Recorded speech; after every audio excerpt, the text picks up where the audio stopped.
Fighting out of the blue corner, Nick Mancini.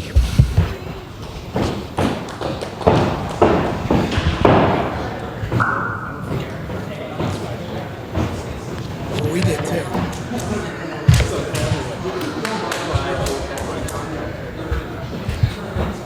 And out of the red corner, CJ Berkheimer. Right, CJ Berkheimer, he is record 6-3 with 9 submissions from Paramount BJJ and is a brown belt.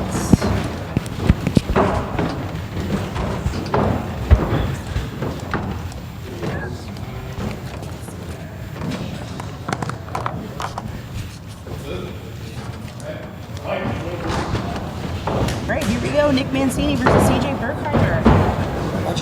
Much higher pace to start this one off. These guys are looking like they're ready to get after it. This is your co-main event for the night.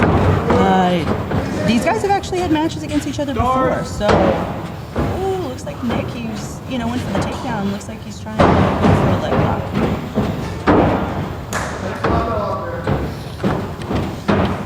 Aggressive with the tie-ups on both sides. Yeah, I know Nick's got a really extensive wrestling background, so I know we're going to see a lot of that from him. Yeah, you can usually tell a wrestler when they're comfortable with an overtie. Anybody with an overtie knows how to wrestle because generally speaking, you don't see very many of them. You see a lot of people looking for inside position. Got a 50-50 battle going on here. Looks like we're going to use, we got CJ pressing him up against the cage. Really wants to keep that shoulder pressure and try to drive that inside.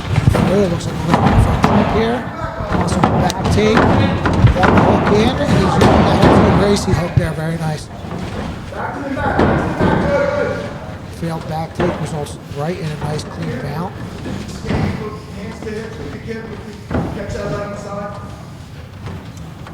Good pace these guys are keeping. Yeah, like it's definitely fast and furious, for the first, minute it's been? Do these guys know they have 3 rounds? Yeah, absolutely. CJ looking to slow the pace down here. Now the pressure. Oh, a nice scramble here coming out of Mancini. Nice use of the cage by Nick. Now he's ending up in CJ's, closed guard. Yeah, and I think the cage is a dynamic that some guys, if you don't do that right, if you don't train the cage regularly, you're not really used to those type of explosions where somebody's going to take a fall and use it. And sometimes that can catch jiu-jitsu guys by surprise a little bit because it's definitely a different element added to the match there. Nick's got to be careful here. CJ's a very dangerous guard player, has a lot of success here. Look out for that overhook triangle setup he's got, one of his big things. Yeah, and his guillotines too. Absolutely. We've definitely seen a lot of guillotine finishes by him in this arena cage. Nick, though, staying tough, fighting to get in the inside, trying to open the guard. Yeah, he's really not letting CJ get too much control. He's using, the grips in the armpit to really get space to try and posture up. I'd really like to see Nick try to build some height and get to his feet here to open this guard. He's going to have a hard time from his knees. CJ's got long legs. Sometimes dealing with a guy who has a guard that's closed tight like that, you have to almost, rather than trying to break the guard, you have to almost try to make it irrelevant for the bottom guy and get them to open the guard on their own and then sort of exploit that opening and just kind of feel once that pops open, that's your opportunity to go. Yeah, because, he knows CJ. He knows CJ is actively looking for the finish constantly. There's so much film out there on him. It's no secret, that CJ, he wants submissions. He's always hunting the submission. He's not going to be that guy that's going to get someone in close guard and just hold them for 4 minutes. He is going to open up his guard eventually, just because he knows that he's going to want to hunt this up.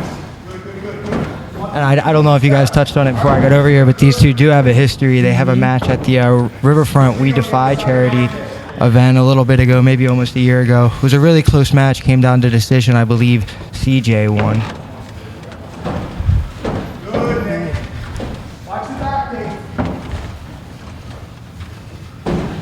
Always fireworks with these two. But you always have to be careful reaching across the body. His hips got a little high, when it came to that reverse scarf position that he was trying to use. Now we have CJ with one arm trapped here, working on the gift wrap. CJ asking the corner for the time here. I think he's hunting this finish hard. I mean, obviously. Yeah, especially with that back cheek. You know, if you've got like 45 seconds left, you know, if the choke's not coming, you know, maybe this is the time to go for broke and just transition to an armbar instead. I think he's looking for that back A triangle. little bit of smother there. Yeah, I think that's how we do it. Looking for that, I'd be looking for that top arm. Yep. Set up a triangle for the back, and possibly a shoulder lock. Yeah, but now that Nick's kind of hiding his own arm, he's trapping it so that CJ can't really go for a finish. He couldn't move into maybe like a back triangle. Can't go off like into an armbar. So, all right, end of round one here. So since no submission, 0-0 for both competitors. I really like Nick's composure there, staying calm, staying disciplined, not getting overextended. Yeah, that was smart defensive work there, especially knowing that there's short time. You're better off just wrapping it up and getting into the next round than trying something and possibly ended up getting tapped with like 6 seconds left. So good awareness there for sure. Yeah, so and like we said already, this was a furious pace this first round. So we're going to see how we get into this second and third. This one of my most anticipated matches, the card, rightfully so. Yeah, and also, you know, CJ took this on 1 day notice, if you didn't know that already. Nice shot. Good on CJ for just getting in here on 1 day's notice. Yeah, absolutely. He was telling us before the match he's got to get out of here shortly after. Has some plans with the family. CJ looking a little bit tired here. Nick still looking really composed. We'll see if that comes to play into a factor here. And then slides in for a leg lock, you know. It's time for a leg entanglement. CJ was kind of able to invert out a little bit, but Nick does not want to give up that ankle. Both of these guys dangerous in the legs.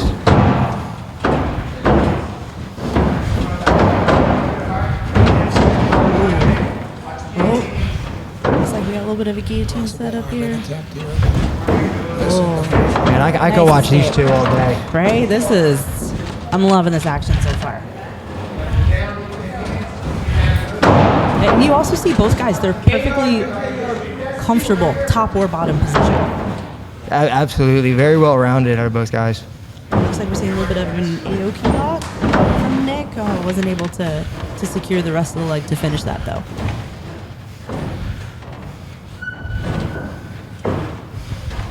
You see a lot of times in these matches where it's like a lot of scrambling. Sometimes something that can kind of change the dynamic of the match is if one guy can find a position where he can like kind of set up the camp just for a little bit and just slow it down enough to start putting some things together. Sometimes when it's just a perpetual scramble, it's hard to really get ahead because it's back and forth so much. I'd like to see if we can get one guy where to kind of just settle into a dominant position and start to work on, rather than catching something, you know, setting something up and building towards that.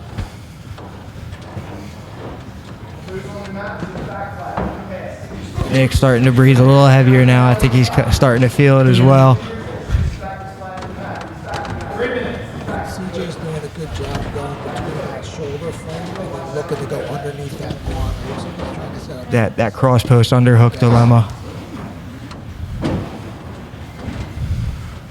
I think he's almost looking to hit that like Craig Jones spin the leg entry there.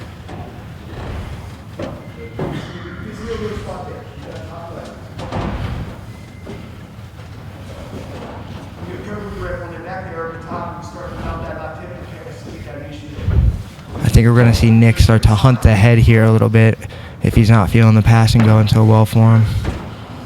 Yeah, so now a little bit of a body lock, but decided against it. Now he's just going to start trying to pass guard from standing again. Look for these diving Kimuras and yeah, something explosive. Exactly what you said. Try to dive right into mounts.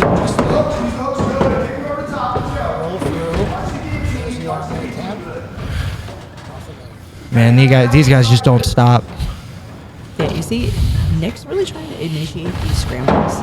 You know, he's comfortable in the scrambly positions where anything can happen. You know, he's creating chaos.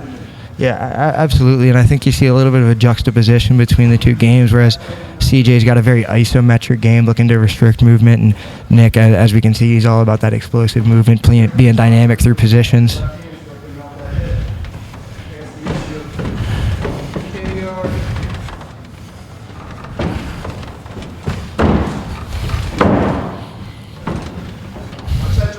He needs to find a way to either pin that top leg to continue circling toward the head, or he needs to use that maybe rod.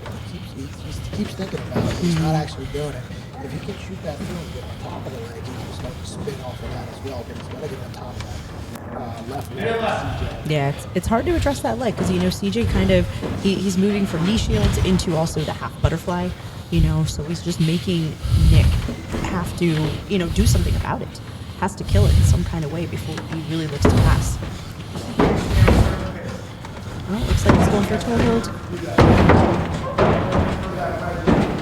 All right, so it's less than a minute here in this second round.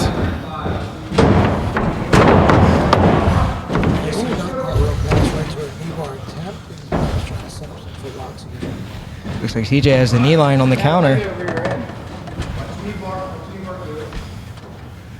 He just doesn't have, quite control of the rest of the leg. Short time left here. I think both guys are trying to focus on staying safe for the rest of this round.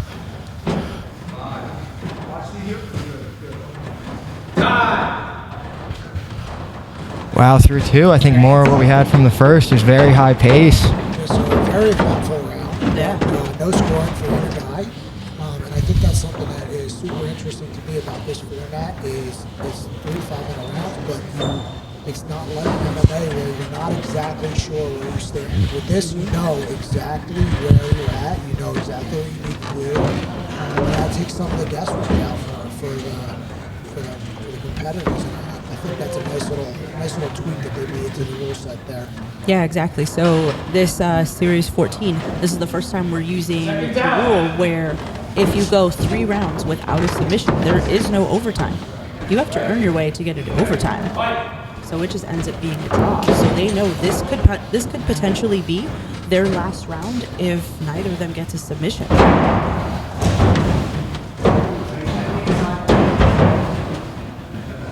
Nice aggressive single leg from Nick there. Yeah, Nick is like a dog on a bone on that single leg, man. You can really see his wrestling shine through. Yeah, and I think you were trying to see him set up a potential leg lock off of it instead. He didn't really want to use it as a takedown. He wanted to set up a leg lock. So he got a little bit of a bite on a straight ankle there. Yeah, you can see neither one of these guys want the moral victory of a draw. Nobody wants a draw here. They're definitely both trying to make something happen, which is great to see.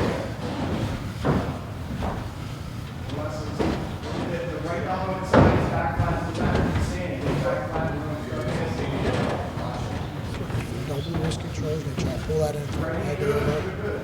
Good job controlling the foot there by Nick. He read that perfectly. CJ standing up now, looking to wrestle a little bit. Nice slide by out of Nick.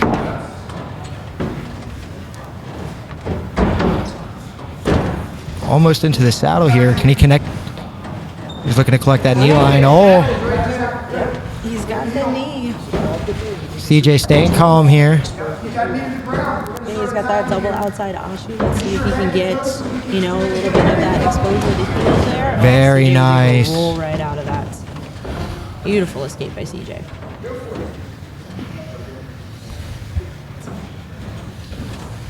And just like you were referencing earlier, Jillian, both of these competitors very, very well-rounded, able to play almost every position. I think really, really entertaining to see these guys. Yeah, this has been a banger of the co-main events.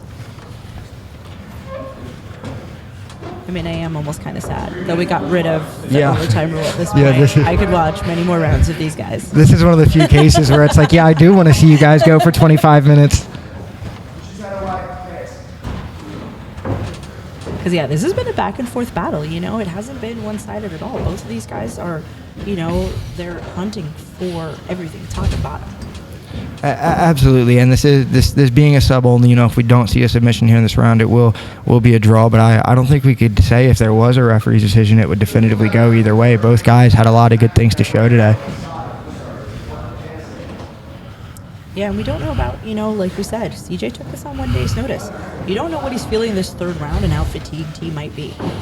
Yeah, I'm willing to bet both guys are pretty tired right about now. That 30 seconds less rest in between rounds makes a huge difference. It seems like it's only 30 seconds less, but 30 seconds to a minute of rest makes a huge difference, especially when your body is conditioned to go in 5 minutes and then taking a round off. Or taking a minute off. Yeah, it almost just feels like this is just almost 15 minutes straight.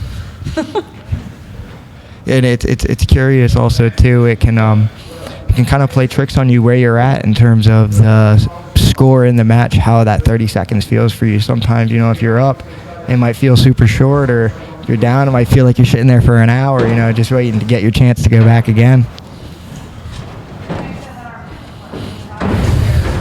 Ooh. Another cartwheel by Nick. I don't know. We should have a cartwheel count at this point. Like number 5, I think. Nick settling into the reverse mount here. These guys leaving it all on the match for us.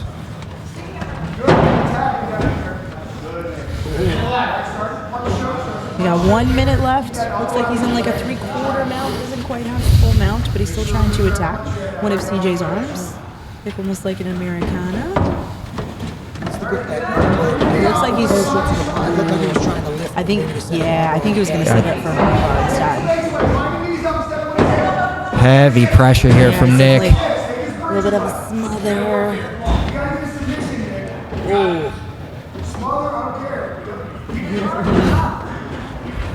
Coach Billy Shaw calling for a smother out of Nick Mancini.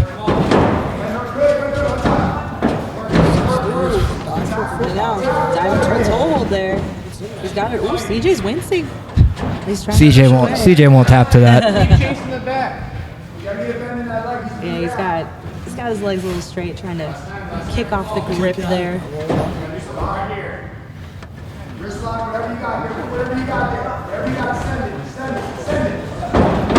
Billy Shaw calling for the kitchen sink. Great back and forth out of these guys.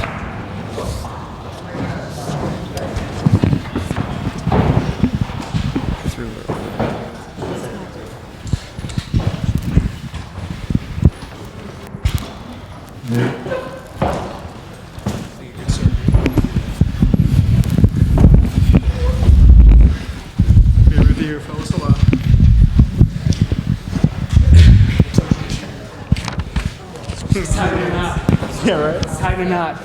It's here. You have it. Bring it back in. Bring it back in. Out and go back in. You gotta go back in. This one? Oh, shoot.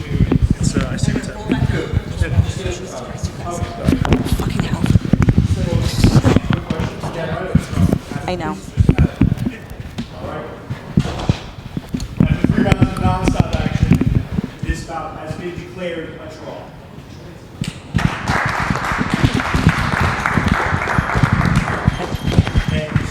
I'll start with you on that. One quick question.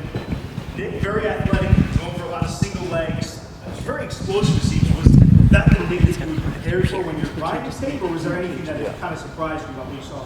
I mean, I know Nick's style, but I took this match yesterday, so I didn't really prepare that much. And I stayed ready to training, but down to get the rematch whenever. And so is that the next step for you, or is there anything, I mean, where do you envision yourself? Next cards, next opponents, anything like that, obviously outside of the rematch as well. I see myself fighting for that 175-pound belt, but depending on who I got beat to get there, that's who's next. CJ Berkheimer, ladies and gentlemen, I'll bring it over to you now. Nick, I'll ask you the inverse question. Is there anything, I mean, obviously CJ's a big name, right? You know what you're getting into when you come in here. Anything about him that has surprised you? The pummel in the cage. We never did a cage match before, so it was good. I know CJ's got great guard game. So they caught me by surprise. We had to go out, have fun, scrap. He's tough as nails, tough as they come. After he wins that 175 scrap, I love fighting for it. Alrighty, well listen, it was a hell of a showing for you. And I know you said you'd love to fight him for the strap. Is there anyone in that time being, any plans, any future plans, anything like that? I have a ton of comps coming up. I applied for arena next month too. Anytime, anywhere, I'll scrap, win, lose, or draw. I'm here to have fun, baby. Ladies and gentlemen, what a fight. Thanks.